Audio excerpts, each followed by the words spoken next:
Hello and welcome to the program, the last episode for the week. I'm Layo Olarinde. We begin with Lesotho's response to US President Donald Trump's 50% trade tariffs imposed on the country's export to America. The country has put together a delegation on Friday to head to Washington, D.C. to engage with the United States on tariffs that risks wiping out nearly half of its exports, according to its trade minister, in what could be a death blow to its economy. The 50% reciprocal trade tariff on the Southern African Mountain Kingdom is the highest levy on U.S. President Donald Trump's list of targeted economies. Trade Minister Moketi Shilile told Parliament on Friday the latest policy direction is shocking, as it has been a very important market for Lesotho, adding that the 45% of exports went to the United States. He says officials had already engaged the U.S. Embassy to clarify how and why Lesotho was included in the list of such high reciprocal tariffs. Last month, Donald Trump sparked a backlash after labeling Lesotho a country nobody has ever heard of. The country's exports to the U.S., mostly textiles for popular brands such as Levi's, added up to $237 million in 2024 and accounts for more than a tenth of its GDP.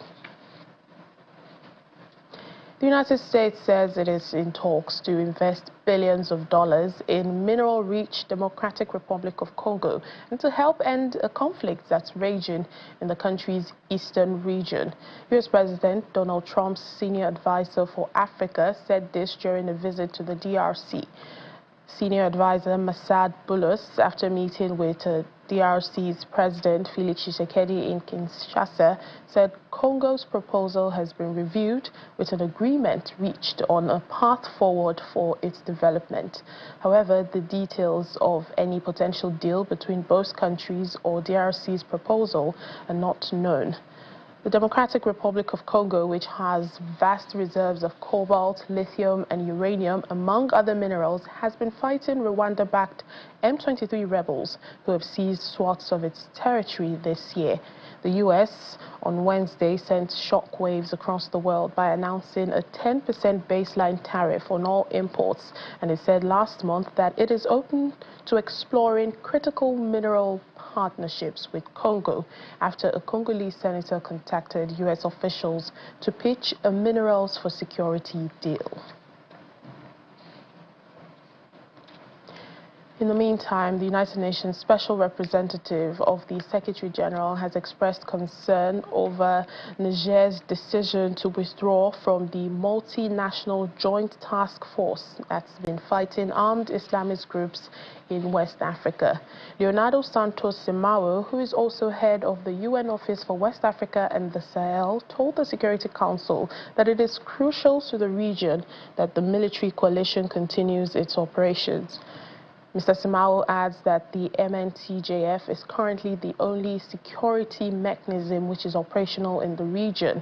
The coalition is mandated to combat the Boko Haram insurgency and also includes Benin, Cameroon, Chad and Nigeria. Also briefing the Security Council was the Director of Women Advocates Research and Documentation Center, Abiola Akiode Afolabi, speaking on progress that has been made in key areas of women's development, and also Sierra Leone's Ambassador Michael Kanu talking about the evolving security landscape marked by growing geopolitical tensions. Despite the fact that progress has been made in key areas of women's development, gender equality remains unfinished business. Women in several West African countries still face numerous challenges, including harmful traditional practices, poverty, and a lack of access to education.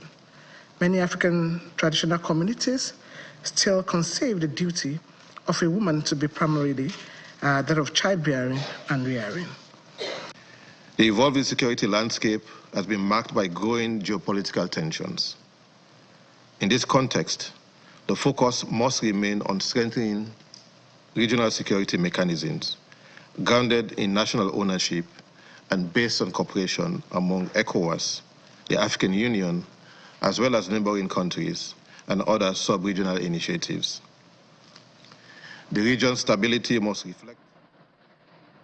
Russia has discussed ways to boost military ties with the Sahel countries, promising to train their troops and supply weapons as it seeks to expand its operations in Sahel West African countries.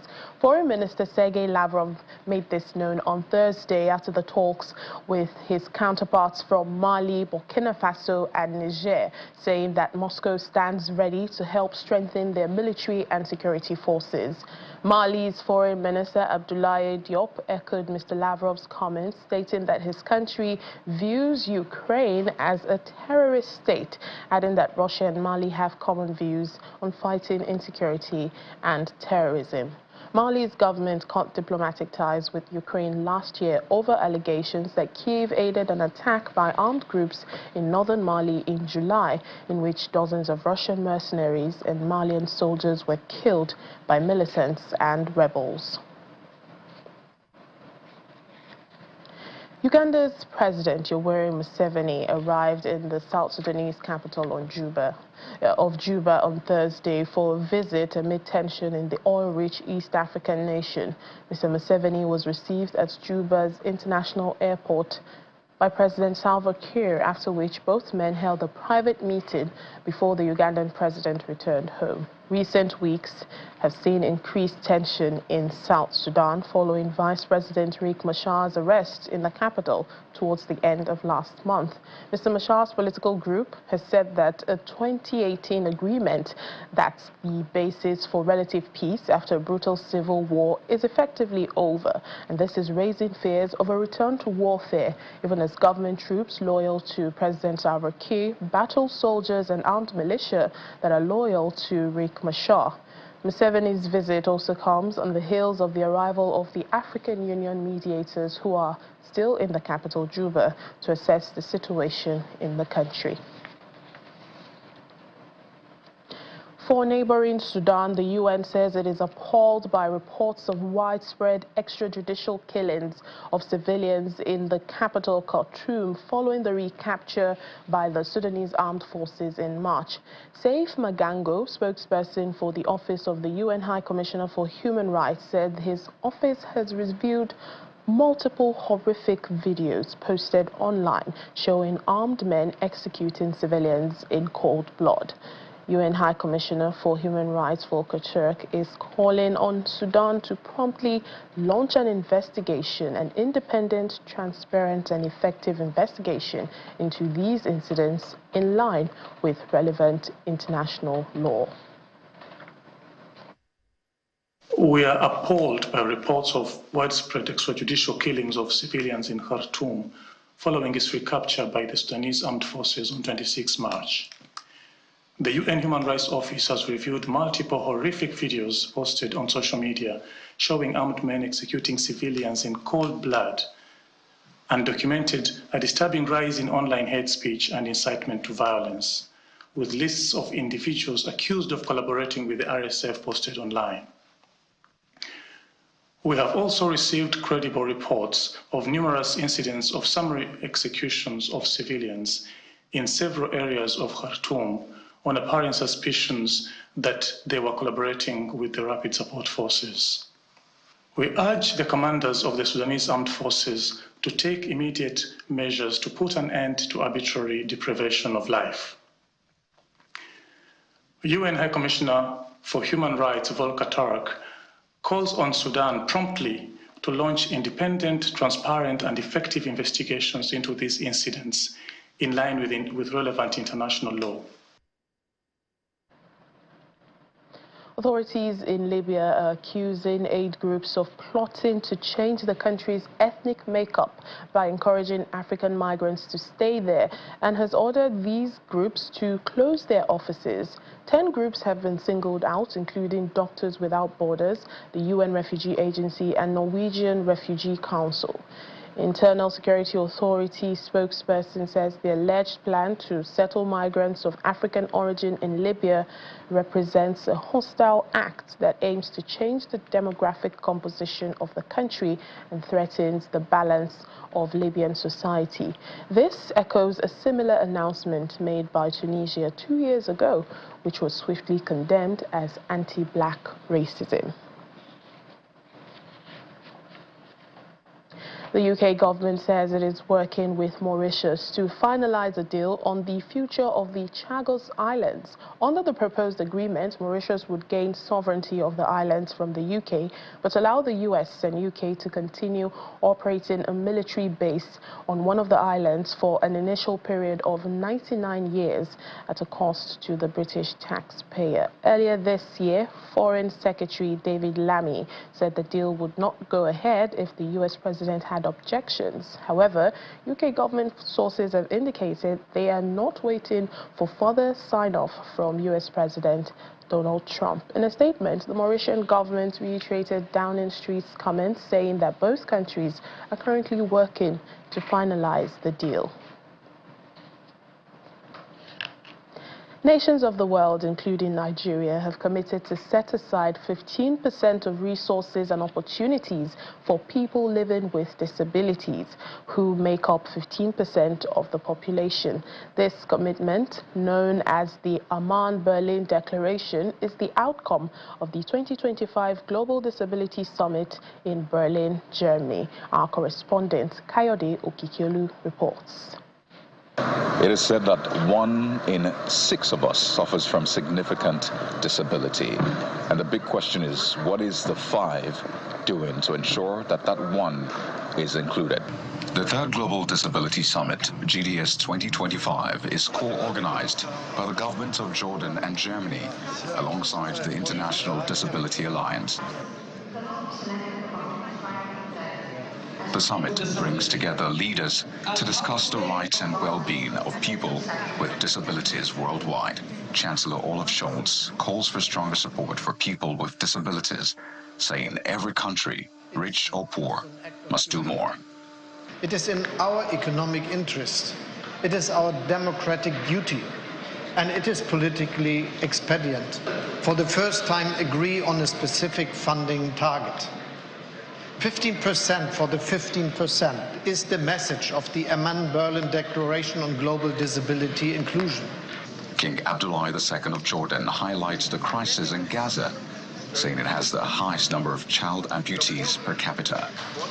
Gaza has the highest number of child amputees per capita in the world, along with massive numbers of injured adults. Medical facilities have been destroyed, and rethinking old ways.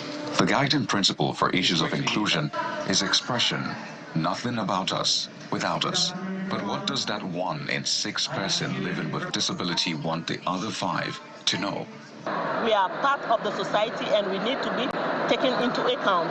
We also have the ability to doing anything in the community. That's why we want to say that just don't look at our disability, but you must be look at our ability. Members of JONAPED are advocating for the Nigerian government to fulfill the 15 for 15 Amman-Berlin commitment. I meet Borbella from Hungary. She was born without limbs and does everything with her feet. I don't feel I have a significant disability. There are others, and they have multiple disabilities. The Minister of State for Humanitarian Affairs, Tanko Sununu, is representing the Nigerian government here. On the sidelines, he is joined by the leader of the nation's delegation, Mr. Jake Apeli, to speak on the Nigerian situation. The togetherness that you saw today with the Honorable Minister and persons with disability, you will agree with me that doesn't happen back home. But we need to see it happen in Nigeria, within our space, where access to policymakers with strong political will actually happen in tangible form. We have an act that establishes both the commission and also prohibiting the discrimination against people with disability. So as we are working, we have given commitment that we ensure that operationality of that act is intensified, and to ensure that whatever we are doing, we are taking the interest, yearning and aspiration of people with disability in terms of giving them access to employment, in terms of giving them access to education, in terms of giving them access to workspaces, and also making a lot of infrastructural reconstructions so that they can be taken into concern. Well, the conversations have been had, commitments have been made, but how well will these commitments be implemented? Well, that's what we wait to see until the next edition of the Global Disability Forum. From Station Berlin, in Berlin, Germany, venue of a Global Disability Summit 2025, Kayode Okikilu, reporting for Channels Television News. Former Minister of Tourism and Cultural Affairs of Sierra Leone, Dr. Maimunatu Pratt, is advocating for cultural diplomacy as a catalyst for sustainable peace in Africa. She was speaking at the 14th edition of the Pan-African Leadership Symposium and Awards Palace 2025 holding in Nigeria. While delivering the keynote address, which centered on the theme, the role of good governance and alternative dispute resolution, mechanisms for consolidating peaceful coexistence in Africa, she emphasized the power of cultural diplomacy as a form of soft power that can promote mutual understanding, resolve conflicts, and bridge ideological divides across the African continent. She further notes that sustainable peace is not merely the absence of war, but requires the presence of justice, equity, well-being, and shared values, hallmarks of what is known as positive peace.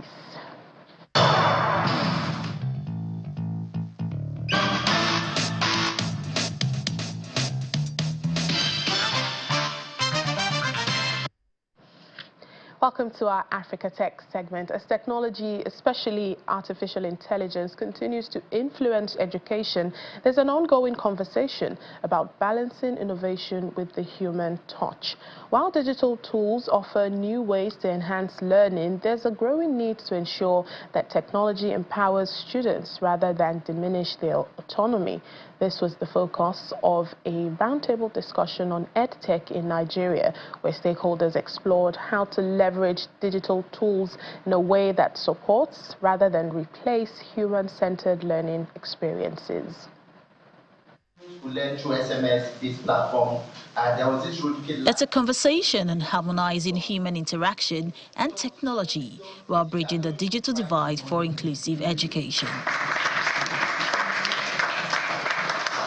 As reliance on digital learning tools and AI grows, there is a pressing concern about ensuring that these advancements enhance and not compromise human learning experiences.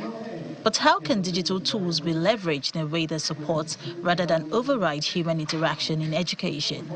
And how do we find the balance between digital innovation and human control? These are some of the critical issues addressed at this roundtable of stakeholders organized by the National Consultative Working Group on EdTech.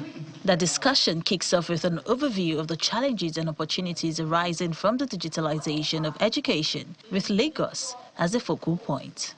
We have continuously pushed ourselves to incorporate educational technology into the teaching and learning of technical and vocational education.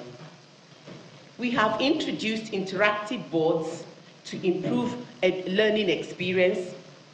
We have acquired additional computers to support digital literacy among the students.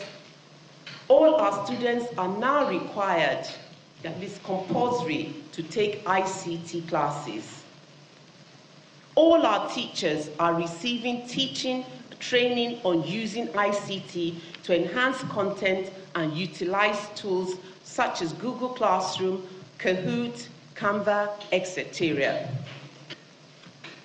For us, providers of technical education, we cannot remain passive while the world evolves. Our students must gain a competitive advantage through ICT and integration of education technology into teaching and learning. As we embrace these education technology, it is important to also address the challenges that come with them, we need to seek realistic and sustainable solutions that will ensure our learners carefully benefit from these technologies.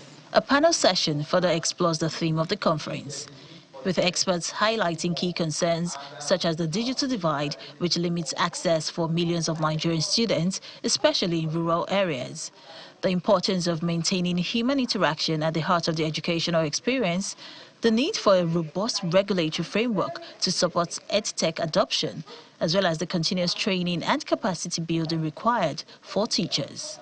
The big divide still comes from the fact that there's still need for the government to pay more attention or give the priority needed to education. There's a saying that no country can develop beyond this level of education. And so that's where the challenge, first comes in. These days we have interactive tables. I can assure you that you can still get to schools where students can't even identify an interactive table. It's different from an interactive board. And we have different realities that's coming up in technology. For example, we have augmented reality. Now, how many of our students can say they can interact? Some of them use them, but we really do not know those concepts. So I think we need to start from putting structures in place. The truth is, education is a major barrier because inside education there is ignorance. You don't know, you don't see the need for it. As a matter of fact, we are making progress, I know, in Nigeria, and Lagos State is at the forefront. But when you also look at, the percentage of where we are as a country and where we should be, we know that we have a lot to do. So education, and it doesn't have to be, formal education. It doesn't have to be in the classroom. This is a technical school, even in sewing school, because again, from what you said, we are moving, or we are in a time and season that every part of our world has an infusion of technology. Breakout sessions dive deeper, offering tech educators and innovators a space to share insights into the state of EdTech in Nigeria. The conversation about EdTech has been for over the last decade, right, in Nigeria, and it's good to see, funding organizations prioritizing EdTech in Nigeria. So when you're talking about participation, that's a win. But the major challenge that we are actually having, which is why I highlighted, is the fact that EdTech, should we call them EdTech organizations, need to prioritize digital accessibility, because the main idea behind EdTech is to close that gap. So if you're going to close the gap, we cannot close that gap and at the same time leave a group of people, to the side. So we have to make sure that we prioritize digital accessibility when it comes to building EdTech platforms. So one thing we should understand is this: especially kids in disadvantaged communities, if we leave them out of this space, one day they will become a challenge to the society. But if you provide them with the appropriate technology and they understand it at their own level, we'll build a better Nigeria. There's nothing too small, no matter what. Even if it's just a computer you are providing in a community, it can go a long way. So let's start small and let's build a better society. But let's not forget, let's ensure that people can still use their brain. AI is supposed to be a guide. Your brain is supposed to build it to become better. But people don't even do anything again. They just rely on whatever they get, garbage in, garbage out. And that's why we also have a lot of challenges around us. Ultimately, the synergy between human interaction and technology will shape the future of education in Nigeria, making learning more inclusive and accessible for all. And as the country continues to navigate the complexities of integrating tech into education, this roundtable serves as a pivotal step toward ensuring that every student, regardless of socioeconomic status, can thrive in a digital learning environment.